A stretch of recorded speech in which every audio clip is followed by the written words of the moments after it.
Hello, welcome to my class on improving service quality.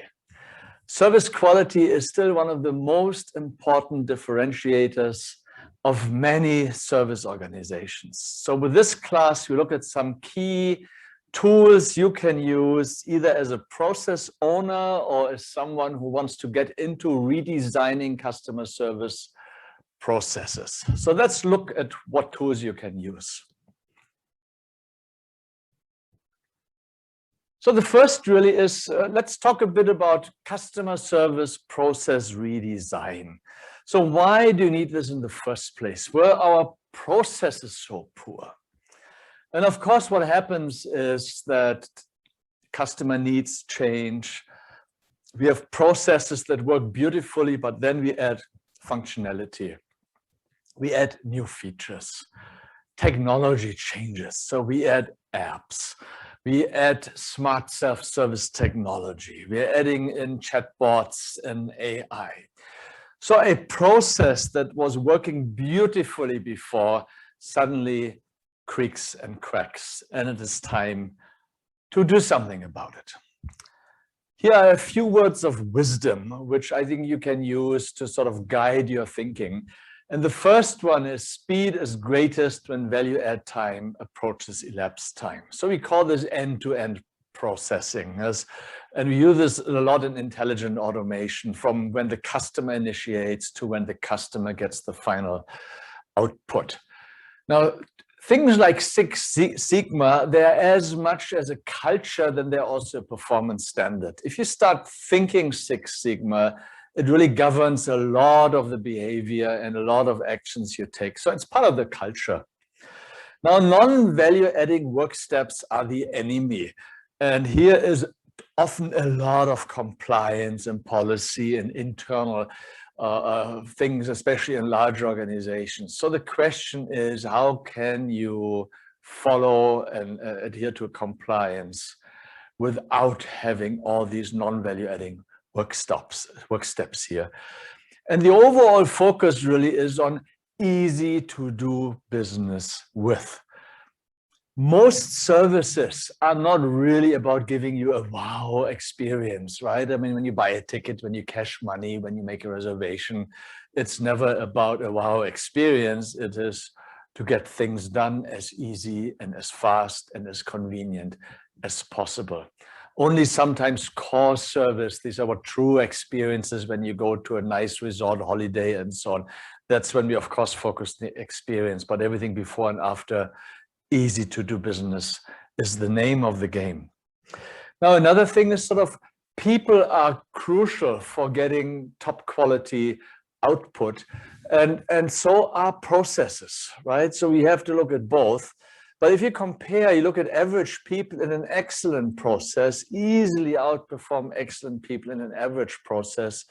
So it's really about getting your processes right. And that's what we focus on in this session here. Now, what are the possible outcomes of good people and poor processes? So you have good people, but you have poor processes. And you can see here, people leave you, they're frustrated, it's no fun working for you, so people resign. People who stay, I mean, the process makes people stupid. They just follow this because they're beaten into following this. And it doesn't add value for staff, doesn't add value for customers, it's terrible.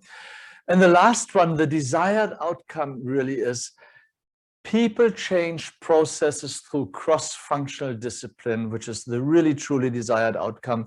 So what you want is that your people come together and redesign these customer service processes here.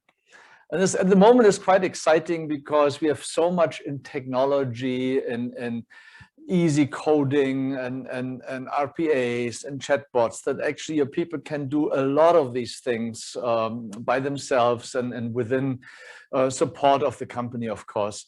But what we want is people come together from your IT, from your finance, from your customer service, from your marketing, and really look at how can these processes be changed. And This is really necessary because one thing we notice is that costs are like fingernails. They tend to grow and they need to be periodically clipped. And process redesign, therefore, really focuses also not just on service quality, customer satisfaction, but at the same time on productivity. So here are the 4 key metrics you should focus on when you redesign processes. I mean, the first one is you want to cut fail points. You want to cut defects in processes. And there's a beautiful management tool from Japan called Pokayokis. And this basically means you want to fail-safe a process. And each time you yourself think, oh, I have to remember this, I can't forget this, that means you could Pokayoki this. How do you build a process, build a prompt, do something that you cannot forget this? Yeah, so this is sort of the philosophy. You don't allow failures to happen. You design processes in a way that people are prompted to avoid this. And one of the famous Pokayokis is actually in aircraft. I think it was Boeing that did this. You will never be in an aircraft toilet with the door unlocked. Yes, and why? Because the light in the toilet doesn't go on until you lock the door. So that's a typical Pokayoki where you say, hey, with this tool, you will never have this problem because it is sort of designed out of the process. And there are many of such examples. My own personal Pokayokis are, if I think, oh, I shouldn't forget this, I just send myself, like in a call center, I send myself a ticket to my email. And until this until this ticket is done, I don't delete it. So, I mean, I'm prompting myself this way. So it's defects. Then cycle time is really end-to-end from customer request to service completion. So that should be as short as possible. And it shouldn't have, ideally should have as little as possible elapsed in active time on it. Then, of course, productivity, cost, labor productivity should be improved. So virtually no companies can say, I spend more money on quality. It's always about how do you get a quantum leap in quality improvement while at the same time you increase productivity and cut cost. And the last objective here, or key KPI for a process redesign exercise, is really service quality, customer satisfaction. And what you can see is of these 4 KPIs here, defect, cycle time, and satisfaction tend to be naturally correlated. If you cut defects, if you cut cycle time, then customers will be happy. Productivity and satisfaction most of the time is also aligned. I mean, if you improve a process, automate it more, take out touch points and all these other things, customers will be happier.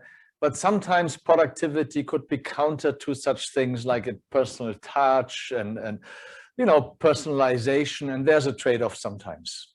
Yeah, but in general, these 4 tools move in tandem, and we should manage them together.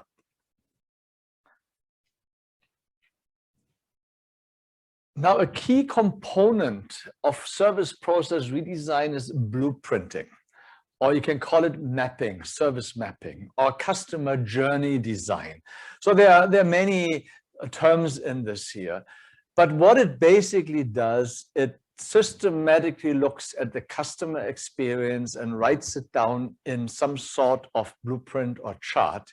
And you can see here there are a number of things. The first is, the point 3 is identify principal customer actions. That's usually how we start. So what are the steps a customer goes through from looking you up on the website or downloading an app all the way to payment and exiting the service? So what are the steps? That's the first thing we look at. And the next is, so given the customer actions here, what are the front stage actions by your, either could be IT, could be a robot, or could be people, right? So what are customers interacting with, and what are the steps that are happening there? That's what we call the line of interaction. And then we have another line, the line of visibility is what does the customer see, right? In a bank branch, they don't just see the front line, but they see so much more. And so we need this because we want to see what is it customers use to judge quality, to get an impression of what your service actually does for them. Now, how do you design such a blueprint? So there are a number of steps here, and it starts really with identifying key processes. You don't want to do this for every process. You only do it for important processes. And then you want to also understand, so who am I running this process for? So who are the customer segments? And often we develop personas here. So is this a young tech-savvy executive, or is it an old granny, right? So who is this customer here that goes through the process? And we then try to picture that process from the customer perspective. And you can see on this photo, you can see this is a typical blueprint design where we use stick-it notes on a big whiteboard, and often as we cut it across walls, even with arrows and decision trees and other things on what happens where and why, and so on. Right, so you get the picture. So this is how you design a sort of approach redesigning a customer service blueprint. And what it looks like when it's done, you can see an example. Here's a very simple hotel overnight stay. You have the physical evidence. So what does the customer see? You have the customer actions. You have the line of interaction. You have the employee actions, and then you have what happens in the backstage and processes here. So interesting in this chart, if you look, is the big F's stand for potential fail points. So something can go wrong here. And the C then means there should be a contingency plan. So let's say at check-in here, if you are overbooked and you have to walk a guest, you don't want your frontline staff each time this happens to think on their feet. So there's a pre-scripted routine on what you do, what you say to the customer, how do you find another hotel, how do you send the customer to this hotel, and so on. And the W in the red triangles means here is the danger of excessive waits. Yeah, so too much waiting at check-in, for example, right? So this is if you do an as-is flowchart here, and then you can, of course, plan what should it look like after the redesign. But before we go there, let's talk a bit about a few analytical tools you can use, many of them adapted from TQM, on when you look at what's wrong with the process. And the first one is very powerful. It's just Pareto charts.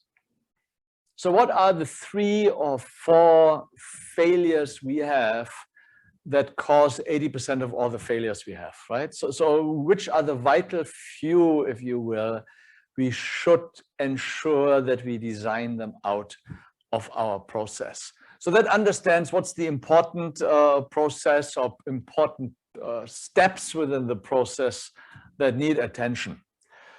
Then after we understand what's important, we can look at what's the cause of important failures. So first we look at what are the important failures that happen a lot. Now let's look at why are they occurring. And you can look at here, this is one delayed departure, could be in an airline context, a fail point. And then you look why. And what we use very often is cause-effect diagram, or Fishbone diagram is also used in manufacturing. We just adapt this here to service. You can see we have quite specifics of customer cost errors here. And so you can sort of throw all of these from your frequency count, you know what's wrong, and then you dig deeper on for a specific fail point. What's wrong here? What's causing this? So now we know the fail points, we know the causes of main fail points here. Now let's look at drilling down deeper. So that we know delay is an issue. You can here also say, look, does it happen in all units at the same time? And this is here's departure delays of an airline, and you can see the Midway hub, for example, has a lot of late passengers that cause aircraft delays. And I mean, the the Fishbone diagram sort of identified late passengers as 53%. Of course, now you can go down deeper again. You can ask, why do I have 53% late passengers in the Midway hub, and New York is only 23%, Washington National 33%. So you understand the causes of delays and by unit. And you can now drill deeper. So these 53% in the hub, how many late passengers are due to late arrivals for interconnecting flights? How many are due to passengers getting lost in duty free?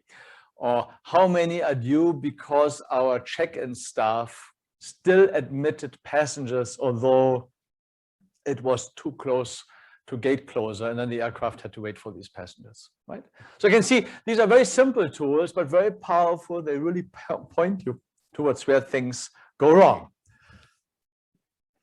Now, a very simple example here. This was a global bank that redesigned a important process that wasn't going well. And you can see here, elapsed time was 54 hours. So activity time for 54 hours cut across 3 days. So a major process. And then what they did is they had a redesign team, like a Six Sigma team, that redesigned this process. And they managed to cut this to a bit under 8 hours after the redesign. And elapsed time was a bit more than a day. And then they handed over to the process owner. So they fine-tuned this process further, and you could see that the incremental improvements after the implementation still could cut the process by almost half to only 4 hours. So can you imagine, from pre-redesign 54 hours, now with a bit of automation and change in work practices and so on and so forth, it was cut to only 4 hours, and customers could get a same day reply. In this market, this was the only bank that achieved that, and customers loved it, and they really became market leader because of this. And you can see here, how did employees look at this? Yeah, so they said, oh, I can leave the office earlier. Paid overtime went down.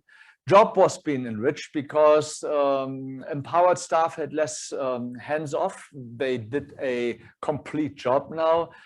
Job content was redesigned, and skill gaps got closed.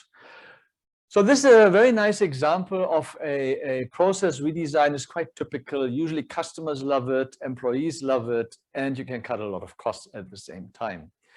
Now the question, of course, is, what do I know what to shoot for? So I understand my 4 criteria here, from cycle time to failures to satisfaction to productivity and costs, right? But what is a good objective before I start on redesigning here? So how do I know? And a good tool for this is benchmarking. Yeah. So you can see here. Now, what is so nice today is that we have a lot of new technologies that really truly allow us to revolutionize a lot of the information type processes here. So for process redesign, we have RPA, we have machine learning, we have natural language processing, and you name it. And they really allow us to dramatically improve service quality, improve the employee experience, and cut cost. So let me give you a very simple example here related to managing credit card fraud. Here, this is the typical process here: labor intensive, inconvenient for customers, but it's all information processing here. And let me just show you how a bank redesigned this here. So you can see before the transformation, low satisfaction, average happiness of staff, and the process too much manual, too high cost, and so on. Then this bank improved it with machine learning and as an interim step. And the final step was a fully automated process, which now allows bank employees to cut a lot of the manual work. And for customers, it is a much safer process, a much more convenient process. So if you like, you can stop the video here and read the process, but you can see it's really a wow. And I think this is really the most exciting that's happening in the service industry right now, is that we can, with intelligent automation, have quantum leaps in improvement of experiences and productivity here. Now, how do I know what to benchmark on? How do I know what to shoot for?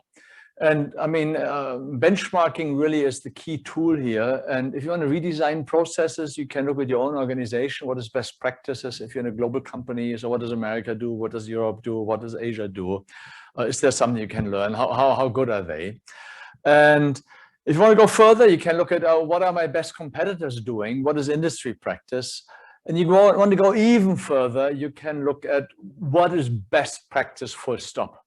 So I once worked on redesigning call center processes. So we looked inside the organization, their customers, they had 13 contact centers around the world. We looked at the capabilities of each of these centers.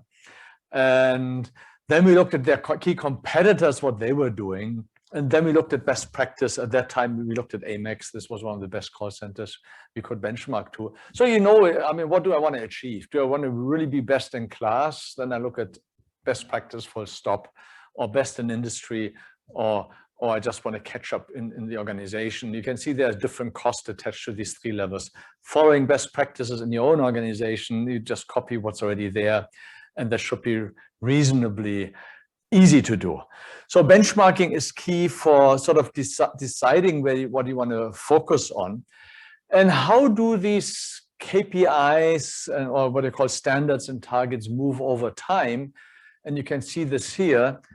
So what you have is you have a current standard, you have a current performance standard, and you redesign, and you can see in period one, you jump up to a new standard, which then is constant for some time until you redesign and it jumps up again.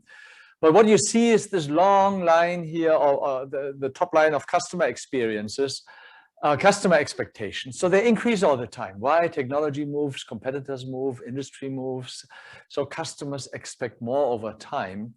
So you can see it is important when you redesign a new process that your new standards are higher than customer expectations, because otherwise, by the time this process works well and is sort of fine-tuned, you're again behind the curve. So that is the standards here, the performance standards, but then you have sort of targets or levels of compliance to these standards. So the redesign to new standards is a step function. That means you have a process redesign team, a technology team come in and help you to achieve this new standard. But then you need the compliance in a new process typically drops. Old process is fine-tuned. We have done this a long time. We're very good at it, but the new process we drop. So then what you do is typically the job of the process owner. So that owner with his or her team will then work, okay, we have this standard, we have this technology, let's fine-tune, fine-tune, fine-tune, and over time move up compliance of this standard. And you will see by the time you're close to 100%, standards are outdated and it's time to redesign again. Now, let me summarize a bit on the 9 steps here on managing and improving service quality. And I mean, the first one is really you start with identifying the priority processes you want to redesign. So what is your most hated process? What do your customers like the least? So that's, and it's an important process. So you redesign them. And how do you know that? I mean, you can look at frequency counts of complaints, social media, you can ask your frontline. So there are many things you can identify. What are the key processes that need to be redesigned? And it also, what plays in here is your strategic direction, right? So what do you want to, what's your overall customer service strategy here? That's the first step. The next step is, for these priority targets, you should set, so for these priority processes, you should set targets for satisfaction, defect cycle time, and productivity improvements. So how do you know this? we just discussed, I mean, typically you do benchmarking here. You look at best practices. You look at your strategy to set those. Depends also how much intelligent automation you want to bring in. Right? So these are your targets. Then for those processes and targets, you have to identify, so what are the key elements of quality your customers look at, right? So what's really important for them. And here what we do is the flow charting, blueprinting to identify what are the touch points, what are the tangible cues for quality perceptions, where's the line of visibility. You can do some focus groups here, you do complement analysis and these kinds of things. So that's the identifying the key elements here. Then you measure performance. Yeah, so this is your satisfaction surveys, process measures and net promoter score and these kinds of things. And then you look at, okay, where are the shortfalls? So where are we really way off customer expectations? Again, you can use your frequency counts and your flowcharts to identify this. Next is why. So what's the root cause analysis? So you can use TQM tools here, like the Pareto frequency count, Pareto chart, Fishbone diagram. So there are lots of TQM tools you can use to identify root causes and key reasons here. Next is improve processes, and this is via major service process redesign, where you use your pokayokis to design fail points out of the plan, to develop contingency or service recovery for those fail points that cannot be designed out of the process. Okay, so this is a major exercise to redesign here. The next one is control and continuously fine-tune and further improve the process. This is typically done by the process owner and his or her team. Yeah, this is they got this new process and new technology, and now they have to make sure it works better and better over time. And the last one is start again. It's a culture. It's an ongoing process. You will always have processes that need redesigning. And this will actually even accelerate now because technology is moving so fast. So who knows in 2 to 3 years time whether we accept anywhere that we have to remember a password, bring a card along or something. Maybe we all expect that everything is biometric. Yeah. So technology moves fast. Now, let me stop here, and you can look at now, what are your key takeaways from this session, right? We discussed a number of tools: service process redesign, blueprinting, TQM tools, benchmarking, the 9 steps. So what did you learn? What are the key takeaways? And think a bit individually. What is the most important takeaway for you from this session? What's the biggest challenge you see for your company? And finally, also, what is the biggest opportunity you see for your company?